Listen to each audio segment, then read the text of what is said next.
support our amazing lawyers. If you liked them, drop a couple bucks in the legal fund /documentary fund. We could still use your assistance because we don't know how long this is going to take. While everyone else is getting their subpoenas thrown away, we're just getting started. This is war. We're getting into it, and we are not going to back down, and we can do this thanks to all of you, so thank you. So Blake Lively tried to scare YouTubers into shutting up, and it just blew up in her face. Hard. She didn't like people talking about her lawsuit, you know, the one she filed in public court with documents anyone can read.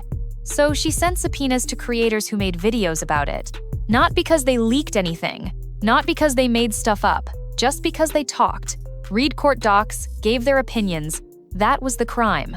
One of them, Popcorned Planet, said no thanks. They hired lawyers and filed a motion to quash her subpoena. And if you don't speak lawyer, that basically means, sit down, Blake. You're not getting away with this. Her subpoena wasn't just annoying. It was ridiculous. She didn't ask for facts. She asked for emails, messages, private info from people who aren't even part of her case. She wanted to dig into creators' lives just because they made her look bad on the internet. That's not discovery. That's petty. Popcorned Planet covered her lawsuit. They pulled documents from Pacer, the official public records system. Nothing illegal, just reading what's already out there. But apparently, that was too much for Blake. So instead of responding like a grown adult, she tried to silence them with paperwork. Here's the thing, that only works if people roll over. But Popcorned Planet didn't. They filed back in Florida where they live and work, which legally forces Blake to bring her circus to them. And the judge they got? Not impressed by celebrity drama. He's a former Supreme Court clerk. He cares about the law, not the red carpet. Blake's lawyers probably thought YouTubers weren't real press. You know, just content creators. But legally, that argument's toast. Courts have already ruled that journalists don't need to work at the New York Times to count. If you report, if you analyze, if you share news with the public, congratulations, you're protected. And guess what? Popcorned Planet has more subscribers than a lot of so-called legit media companies.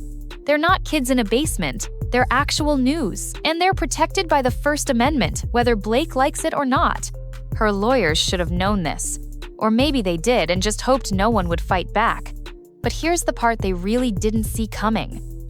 Not only did Popcorned Planet file the motion, but now a bunch of other creators are waking up too. Some are fighting their own subpoenas.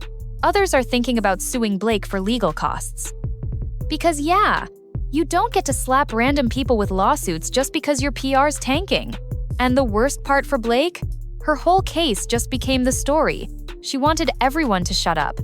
Instead, everyone's talking more. People who hadn't even heard about her lawsuit before are now covering it out of pure spite. This is what happens when you try to scare the internet. It doesn't get quieter, it gets louder. Let's talk about how bad her subpoena was for a second. Legally, there are rules. Rule 45 says you can't force someone who's not part of a lawsuit to dig through their inbox, hand over their private info, and waste time and money just because you feel like it. It has to be relevant. It has to be necessary, and it can't be something you could just get from someone actually involved in the case. But Blake skipped all that. She went straight for people who had nothing to do with her lawsuit. People she just didn't like. People who embarrassed her. That's not legal strategy. That's intimidation. And now she's the one getting called out. Her lawyers also tried to act like YouTubers don't have journalistic privilege, meaning they don't get the same protection traditional reporters do. But that's just not how the law works anymore. The courts have made it clear, if you gather information, report it, and share it with the public, you're covered. Doesn't matter if you're printing a newspaper or posting to YouTube. There's even a Supreme Court case from the 70s that says so. Brandsburg v. Hayes. It says press freedom applies to everyone, even the guy handing out leaflets on a corner. So yes, Blake, it also applies to the guy with a mic and 1 million subscribers on YouTube.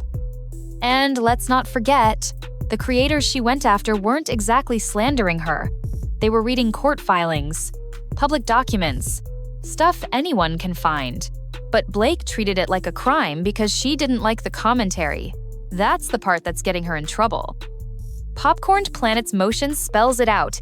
She's demanding information she doesn't need, putting people through stress, cost, and fear for no legal reason, and trying to go around the actual parties in her lawsuit to target outsiders instead. If that doesn't scream misuse of the legal system, what does? One creator said they were afraid to open their email after getting her subpoena.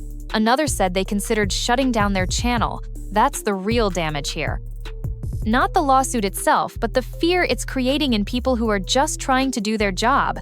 And by the way, that's the exact kind of thing laws are supposed to prevent.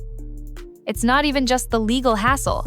These creators are scared of being doxxed, of their personal info being leaked, of people coming after their kids. And for what? For reading a court filing? Blake's team can spin it however they want, but the facts are right there in the documents. She's not just trying to win a case, she's trying to shut people up. And the internet doesn't like that. She could have just let the media cycle do its thing, let the story come and go. Instead, she made it worse. She made herself look like a bully with a trust fund. And now she's getting dragged for it, not just in court, but everywhere else too. The most pathetic part? She still might lose. The court could throw out her subpoenas. The judge might order her to pay for wasting everyone's time. And even if she doesn't lose in court, she's already lost in public. Because here's what people are seeing. A Hollywood actress using her money to scare small creators. A millionaire suing YouTubers for having opinions. Someone who claims to stand for justice but acts like criticism is a crime. That's not brave. That's not empowering. That's just embarrassing. If she really wanted to protect her reputation, this was the worst way to do it, because now her name is everywhere. Not because of the original lawsuit, but because she tried to silence people who covered it. That's not how you fix a bad headline. That's how you write a worse one. And honestly, it's probably not over. More creators are talking, more people are filing. And more legal experts are stepping in to say what she's doing isn't just aggressive, it might be legally reckless. At the end of the day, nobody's above criticism. Not actors, not influencers, not billionaires, and definitely not someone who files a lawsuit in public, then tries to sue everyone who reads it. So here we are. Blake Lively tried to pick a fight with the internet, and now the internet's swinging back. And if she's still confused about why everyone's mad, maybe she should Google freedom of speech. That's still a thing here.